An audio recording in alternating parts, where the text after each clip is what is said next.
ያወራን እያለ መምህር ተስፋዬን ታውቂዋለሽ ወይ አልኳት። መምህር ተስፋዬ ማን ነው ስትለኝ አላውቀውም አለች። እና አባ ግርማ ተማሪ ነው። ከዛ ስትለኝ እንዴ እነሱ ትምህርት ተከታተያለሽ እንዴ አለች። አይ እኔ የምከታተለው የመምህር ተስፋዬን ነው። የአባ ግርማን ግን ተከታትዬም አላውቅም፣ ግን አልፎ አልፎ አዳምጣለሁ። ያን ያክል ግን እንደ መምህር ተስፋዬ ግን አልከታተላቸውም እሳቸው። እንዴ እነሱ እኮ የሚያስተምሩት እኮ ሁሌ ስለ ሰይጣን ነው ምናምን አለች። እና ደግሞ ገብርኤል ወንቅሸት ገብርኤል ያሉት አባ ዮሐንስ እሳቸውም ፎቶቸውን መሀል ላይ አድርገው ነው የሚሰገደው ምናምን ከእመቤታችን ጋር አስቀምጠው ነው የሚሰገደው ምናምን አለች። አይ እኔ እንደዚህ አይነት ነገር ላይ ሰምቼም አላውቅም፣ ሲጀመርም የማውቀው ጉዳይ የለኝም አላውቅም። ምክንያቱም በአይኔ ስላላየሁ ግን አልኳት ይሷል ይሄንን ስለ ሰይጣን ነው ምናምን የሚያስተምሩት የምትይውን እኔ ሲቃወም ያየሁኝ ባዕድ አምልኮት ነው፣ መናፍስት ነው። ሲቀጥል ደግሞ ስርማሽ ቅጠል በጣሹን ደብተራውን አውደ ነገስትና ኮከብ ቆጠራ የሚያደርጉትን ነው። ሲቀጥል ደግሞ የሚያስተምሩት እሳቸው ስለ አምልኮት ስግደት ነው፣ ተግባራዊ ክርስትና በአጠቃላይ እሱ ነው እኔ ሲያስተምሩ የሰማሁኝ። እና የነሱ ትምህርት አታዳምጪ፣ አይ የሚጠቅመኝን ነገር እወስዳለሁ። ምክንያቱም መርምሩ ይላል እኮ አይደል? እንደ እግዚአብሔር በትክክል ነው። እወቁ መርምሩ ይላል። አንቺ ምንድነው የነሱ ሰይጣን ማስተማር ያልሽው ምን ላይ ነው ብዬ ስጠይቃት ስለ አምልኮ ስግደት እስቲ ሌላው መምህር ሲያስተምር ሰምተሻል? ስለ ምንድነው የአምልኮ ስግደት ጠየቀችኝ። ስጠይቀኝ ለምሳሌ ስግደቶች 3 አይነቶች ናቸው። ጓደኛሽ ነች ልጅቷ? እዛው ቢሮ የምትተዋወቁ ናቸው? ቢሮ ነው ማውቃት እኔ። እንደዚህ አዲስ ቢሮ ነው ተቀይሮ ይሰራል ነው እና ያክል ከልጅቷ ጋር ምንም አይነት እንትንም አንግባባም። እንዲህ ለምሳ ምናምን ስትመጣ ነው ስራችንም አንድ አይደለም። ያው አንድ ቢሮ ውስጥ ምንሰራ ዞሮ በስራ ውስጥ እንትንም አንገናኝም። ምሳ ምናምን ነው የምንገናኘው። ከዛ ስለ አምልኮ ስግደት ጠየቀችኝ። አምልኮ ስግደት ለክርስቶስ ብቻ የሚሰጥ ነው። በአመት 365 ቀናቶች አሉ የማይቋረጡ። ለምሳሌ 24 ሰዓት ሙሉ ነው አይደል መላእክት የሚያመሰግኑ። እኛ ደግሞ የሆነች ሰዓት ላይ ለአምላካችን የተለየ የአምልኮ ስግደት መስገድ አለ፣ እሑድም ቅዳሜም ሳንል። ሲቀጥል ደግሞ የንስሐ ስግደት አለ። የበራሳችን ማረን ብለን የምንሰግደው ንስሐ ተቀብለንም ማረንም ብለን አምላካችንን የምንጠይቀው ስግደት አለ። ይህንን ለእሷ እየነገርሻት ነው? አዎ። ሲቀጥልም ደግሞ የጸጋ ስግደት አለ። ለእመቤታችን፣ ለቅዱሳን መላእክት፣ ለጻድቃን፣ ለሰማዕታት የጸጋ ስግደት እግዚአብሔር ስለከበራቸው የጸጋ ስግደት የምንሰግድላቸው። ይሄንን ነው እነሱ ሲያስተምሩ የሰማሁኝ። አጋንንትን ነው ሲቃወሙ የሰማሁኝ። ሌላውን ነገር ግን እኔ የማውቀው ጉዳይ የለኝም። የሚጠቅመኝን ነገር እወስዳለሁ። አሁን እኔ መምህር ግርማ ብትለኝ እኔ መምህር ግርማ ላይ ጉባኤያቸውም ተከታትዬም ሂጄም አላውቅም፣ ተካፍዬም አላውቅም። መምህር ተስፋዬ የመምህር ግርማ ፍሬ ናቸው። ግን እኔ መጀመሪያ የሰማሽው የመምህር ተስፋዬን ትምህርት ነው። እኔ መምህር ተስፋዬን የሚያስተምራቸውን ትምህርት ምክንያቱም ስለጠቀመኝ እኔ በራሴ ህይወትም ስላየሁት ስለጠቀመኝ የእሱን ትምህርት በደንብ ነው የምከታተለው። ይህንን ብዬ መለስ ብላ አላስጨረሰችኝም፣ ጥሎ ብላ ሄደች። ግን ልጅቷ ምንድን ነው ስትፈተን የነበረው? ማለት ከነበረው ነገር አንጻር እሷ ስትቸገርበት የነበረው ጉዳይ ምንድን ነው? ያው እሷ ምንም የተረዳችው ነገር አይመስለኝም። አንዴ የወር አበባ ይዛባብኛል ምናምን ብላ ስትዋራ ሰምቻለሁ። ሲቀጥልም ደግሞ እሷ ግን ያወቀችው አይመስለኝም። አንዳንዴ የሰውነቷ ጠራ እንደራሱ አንዳንዴ ይቀየራል። ያው ማለት አሁን ይህንን ነገር የሚጠይቅሽ ለምንድን ነው? በዚህ ጉዳይ የሚቸገሩ በጣም ብዙ ሴቶች አሉ። በጣም ብዙ ሴቶች ብዙ አይነት ቅባቶች ተቀብተው ብዙ አይነት ነገር ለቅልቀው ከቤታቸው ይወጣሉ። ግን ያ የተቀቡት ነገር ምንም ዋጋ አይኖሩም። ይህንንስ እንዴት ትረጂዋለሽ? ምክንያቱም እኛ ስላላወቅነው ነው እንጂ አድፍጦ የተቀመጠ መንፈስ እንዳለ አይነ ጥላ ነው እንደዛ የሚያደርገው። ግን እኛ እሱን ነገር ተረዳነው አይመስለኝም። ምክንያቱም ብንረዳው ኖሮማ መንፈሱን እንትን እንለው ነበር፣ እንገስጸው ነበር፣ እንቀጠቅጠው ነበር። ግን ይሄንን ነገር የተረዳቸው አይመስለኝም እሷ። ጭራሽ እንደውም እነሱ እንዴት እንዳንገፈገፋት ማለት እነሱ ደግሞ እንደዚህ ናቸው የሆነ በአንድ አይደለም ማጣጣል መናቅ ምንድነው እሷ ላይ ያለው መንፈስ ነው ይመስለኛል። እኔ ከተረዳሁት አንፃር ነው። እኔ እንትን አይደለም ግን ካየሁትና ከተረዳሁት አንጻር ነው። ዞሮ እንግዲህ ያው ልጅቷን ባገኘኋት ቁጥር ግን የሆነ አንድ አይደለም እግዚአብሔር ከረዳኝ እንትን እላታለሁ ብዬ አስባለሁ። ማበረታት ያለውን ነገር ማንቃት ያስፈልጋል። ማንቃት ብዬ አስቤያለሁ እንደ እግዚአብሔር ፍቃድ። መረዳት የሚያስፈልጉ ነገሮች አሉ። በተቻለ አቅም ሁላችንም ባለንበት ቦታ ላይ በስራ ቦታ ላይ ምን በተለያየ አጋጣሚ ብዙ ነገሮች እንሰማለን፣ ብዙ ነገሮችን እናያለን። ግን በጣም መረዳትና ማወቅ ያለብን ጉዳይ ባገኘናት አጋጣሚ ሁላ ትክክል ነች ብለን እውነት ናት ብለን የምናስበውን ነገር ለሰዎች ማጋራት ያስፈልጋል። ለምሳሌ ቺታችን አሁን የተናገርሽው ነገር ምንም እሷ ስላልተረዳችው ውስጣችን ቁጭ ብሎ የሚገረግረው አይነ ጥላውና ቡዳው ራሱ በሚያደርገው ነገር እውነቱን እንዳናውቅ ቀድሞ ይዘጋናል ማለት ነው። እኔ ለምሳሌ ከየትኛውም አባት በፊት መምህር ነው የማውቃቸው። አንቺ ደግሞ በተቃራኒው መምህር ተስፋዬ ነው የምታውቂው። ከዛ በኋላ ደግሞ እኔን ተዋወቅሽ ማለት ነው። ከመምህር ተስፋዬ በኋላ ነው አይደል ከኔ ጋር የተዋወቅ ነው ወይስ ከመምህር ተስፋዬ ደግሞ እኔ ቀድማለሁ? በጣም ስለዚህ አየሽ፣ እኔም ደግሞ አንዱ የመምህር ግርማ ፍሬ ነኝ ማለት ነው። አየሽው አይደል? ይህንንም አጋጣመኝሽ። ስለዚህ ብዙ አይነት መረዳቶች አሉ ማለት ነው። በዚህ በመንፈሳዊ ህይወት ጉዞ ውስጥ ብዙ አይነት መረዳቶች አሉ።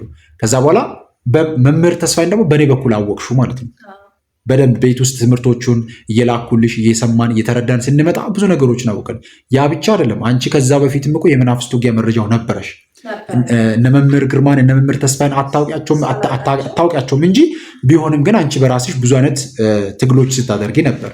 ሁላችንም በዚህ ህይወት ውስጥ ያለን ሰዎች የግዴታ መምህር ግርማን መምህር ተስፋዬን ማወቅ አይጠበቅብንም። ባገኘነው አጋጣሚ ግን በየጸበሉ እየሄድን በስግደት በጾም በጸሎት ራሳችንን መፈተሽ ደግሞ ከሁላችንም ይጠበቃል። አሁን ብዙ ሴቶች እንግዲህ ሰውነታቸውን የሚያስተካክልላቸው ስለሚመስላቸው ሽቶ የሚለቀለቁ ሰውነታቸው ላይ የተለያዩ ነገሮችን የሚያደርጉ ሴቶችን እንመለከታለን። ያ ግን መልሶ ራሳቸውን ለመንፈሱ እንዲደበቅ ማድረጊያ እንጂ ምንም አይነት ለውጥ አያመጣላቸውም። ዛሬም ብዙ ሴቶች አጠገባቸው ስንደርስ የሰውነት ጠረናቸው እንዳንጠጋ ያደርጋል። ይሄ አይነ ጥላ የሚሰራው ስራ ነው። ወንዶች እንዳይቀርቡ ትዳር እንዳይዙ የገረገረ አይነ ጥላ፣ በተለይም ደግሞ ዛር አይነ ጥላ ሆኖ ሲቀመጥ ገርግሮ ከልጅነት ጀምሮ አብሮ ያደገ ይሆንና ትዳር እንዳይዙ ገርግሮ ዘግቶ ይቀመጣል ማለት ነው። እና በተለይም አሁን ጓደኛሽን ስታወሪያት ስትናገሪ በደንብ አድርገሽ እነዚህን ጉዳዮች ዘርዘር አድርገሽ ቀስ እያልሽ በዘዴ በምናምን መናገር አለብሽ። ሌላው ደግሞ ትምህርቶችን መስጠት፣ አንዳንድ ዝም ብለሽ ሊንኮችን እንደዚህ አንዳንድ ነገሮችን አቅጣጫ መጠቆም፣ እስቲ አዳምጪው ዝም ብለሽ በትህትና። ምክንያቱም መንፈሳዊ ህይወትን እንዲያውቁ በደንብ አድርጎ እንዲማሩት የምታደርገው ምንድነው? በፍቅር ስትይዣቸው እነዚህን ሰዎች እየተግባባሽ ምን እያደረግ ስትመጪ ጥሩ ነገሮችን በማስገደድ ሳይሆን በመልካም ነገር አያስ ስትይዥ እነዚህ ሰዎች ይቀይራሉ ማለት ነው። እና አጋጣሚ ይህንን ቪዲዮ የሚቀርጸው እየተወያየን ስለነበረ አየሽ፣ ይህንን ሀሳብ ሳስቡ ብዙ ሰዎች የሚማሩበት የሚቀየሩበት ነው እና ለሌሎችም ሰዎች ብናጋራ ሰዎች ይጠቀማሉ ብዬ ስላሰብኩ ነው። በህይወታችን ውስጥ ያለውን ነገር አውቀን ወደ እግዚአብሔር ቀርበን ያለውን ነገር ምን አይነት ፈተና እንደሚፈትነን ማወቅ በራሳችን ማንም እንተሳለን እኮ ራሳችን ለውጥ በራሳችን ላይ ለውጥ ማየት እንችላለን። ምንም እንደሚያስጨንቀን፣ ምንስ ከሰው ጋር እንደማያግባባን ለእኛ ምንም ላይታወቀን ይችላል። ለምሳሌ አሁን ይቺ ልጅ ለእሷ ይታወቃት አይመስለኝም። እኔ ዝም ብዬ ሳይኮሎጂ ከተረዳሁት አንጻር ነው። ግን በቃ ይሆናል አይደል? አንዳንዴ የሆነ የሚነሳበት ወቅት አለው፣ አንዳንዴ ደግሞ ይጠፋል። ይሄ ምንድነው? ለምሳሌ አሁን ትዳርም ላይሰጠን ይችላል። እንደዚህ አይነት ነገር በስራ ቦታም እኮ ብዙ ፈተናዎች ሊመጡብን ይችላሉ። መቀየር አለ ከቦታ ቦታ። ደግሞ አለቃ ደግሞ ከከፋ ደግሞ ይሄ እንደዚህ አይነት ነገር ደግሞ እንትን ካለ ምንድነው ወደ ሌላ ቦታ ነው። ሌላ ቦታም ስትሄድ ደግሞ የሆነ ብቻ የሆነ ፈተና አለው በስራ ቦታ፣ ምንም ጥያቄ የለውም። ትክክል። ስለዚህ ይህንን ነገር አውቀን ተረድተን ነገሮችን ማስተካከል አለብን ብዬ አስባለሁ ከእግዚአብሔር ጋር። በጣም ጥሩ፣ በጣም ጥሩ።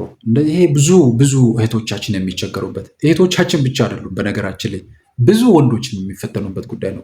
እኔ አሁን ብዙ ጊዜ በስራ ቦታ ላይም እንደዚሁ አንዳንድ ቦታዎች ላይ በጣም የሚገርመኝ ወንዶች እንደዛ ሽቶ ተለቅልቆ የሚመጡ ወንዶችን ሳይ ይገርመኛል።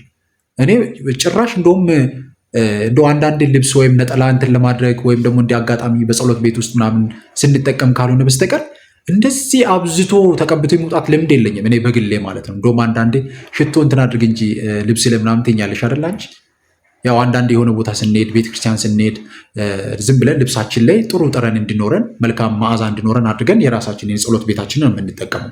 ምክንያቱም በባህሪው ማንኛውም አይነት ሽቶም ይሁን ቅባትም ይሁን በሰውነታችን በፀጉራችን የምንጠቀማቸው ነገሮች የጸሎት ቦታ ላይ መቀመጥ አለባቸው። ይህንን ትምህርት ደግሞ የዛሬ ስንት ዓመታት አባታችን መልአከ መንክራት መምህር ግርማ ወንድሙ በጸሎት ቤት ውስጥ ምን መገኘት አለባቸው፣ ምን መኖር አለባቸው ብሎ ሲያስተምሩ የሰማሁት ነው። በጣም በሚገርም ሁኔታ ማለት ነው። የዛሬ እንግዲህ እኔ መምህር ግርማን ሳውቃቸው 2005 ጀምሮ ነው የማውቃቸው። የጸሎት ቤት ውስጥ መቀመጥ አለባቸው ብሎ ከሚነግሩን ነገሮች አንዱ ሽቶ ነው። ሽቶ የጸሎት ቤት መቀመጥ አለበት። መጠቀም ስንፈልግ ከጸሎት ቤት እያነሳን ነው የምንጠቀመው። አሁን ብዙዎቻችን በተለይ ሴቶች አሁን ሴቶቻችን ይገርሙኛል። አጠገባቸው የኮስሞቲክስ መደርደሪያ ቤት አስቀምጠው ቤታቸው የፀጉር ቤት ወይም ደግሞ የኮስሞቲክስ ቤት ነው የሚመስለው። ጎናቸውና አጠገባቸው ላይ ብዙ ነገር ከምረው ያስቀምጣሉ። እነዚህ ነገሮች በራሳቸው ብዙ አይነት ፈተና ይዞ ይመጣሉ። ምክንያቱም እቃውን ገዝተን እንመጣለን፣ ጸሎት ያልተደረገበት ስመ እግዚአብሔር ያልተጠራበት ስለሚሆን መናፍስትን ስቦ የሚመጡ ናቸው። በተለይም አሁን ባለንበት ዘመን ላይ የግብረ ሰዶሙ፣ የሌዝቢያኑ የተለያየው መንፈስ ብዙ አይነት ፈተና ይዞብን ይመጣል እና እነዚህን ነገሮች የተረዳን አልመሰለኝም።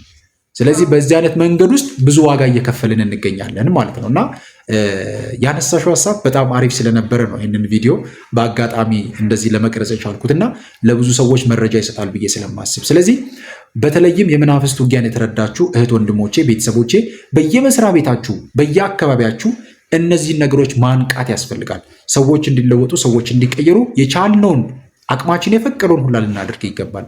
እግዚአብሔር አምላካችን ከሁላችን ጋር ይሁን።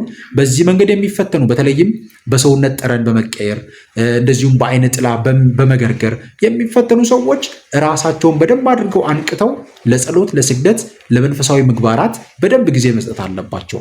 ይህንን ስናደርግ ንስሐ እየገባን ወደ ምስጢራት ስንቀርብ አይነ ጥላውም ይሁን ቡዳውም ይሁን መተቱም ይሁን አድፍቶ የተቀምጠውም የምስጢር መተትም ሊሆን ይችላል፣ የመስተፋቅር መንፈስም ሊሆን ይችላል፣ ከስጋችን ከደማችን ተገንጥሎ ይወጣል ማለት ነው። በማን ኃይል ይወጣል? በእግዚአብሔር ኃይል ይወጣል፣ በቅዱሳኑ ኃይል ይወጣል። ስለዚህ ምንም የሚያስፈራን ነገር የለም። እነዚህን ነገሮች ግን መረጃ ማግኘት እንዳንችል ቀድሞ ምን ያደርጋል? ገርግሮ ይዘጋብናል። እኔ በነገራችን ላይ ብዙ ሰዎች አባ ዮሐንስ ላይ ብዙ አይነት ጥያቄዎች ሲያነሱ ይመለከታሉ። እግዚአብሔር በማውቀው ይህንን ዘመን በምኖርበት ዘመን አንድም ቀን ጥርጣሬ ውስጥ ያድሮ አያውቅም።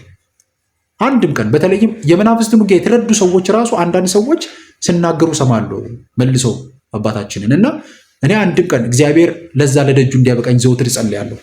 እግዚአብሔር ደጁን እንዲመለከት በደጁ ሄጄ አይቼ በአባታችን ተባርኬ መምጣት እፈልጋለሁ። ምክንያቱም አንድም ቀን ውስጥ ጥርጥር ኖረብኝ አያውቅም። አባታችን ስንት ሰዎች ዛሬ ስንት ሰውን እየዘረፉ እየበሉ ባሉበት ሰዓት ላይ ይሄን ያህል ገዳማት፣ ይሄን ያህል ቤተክርስቲያን፣ ይሄን ያህል ሰዎች በመከራ ውስጥ ያሉትን ሰዎች ከዛሩ ከመተቱ ከዚህ ከባዕድ አምልኮ ውስጥ እያስወጡ የጻድቃን አባቶቻችንን ገድልና ሕይወት የሚጓዙ አባቶች ናቸው። ዛሬ ምን ይሉናል? ብዙ አይነት ነገሮች ሲናገሩ ሰማለሁ። በዚሁ አጋጣሚ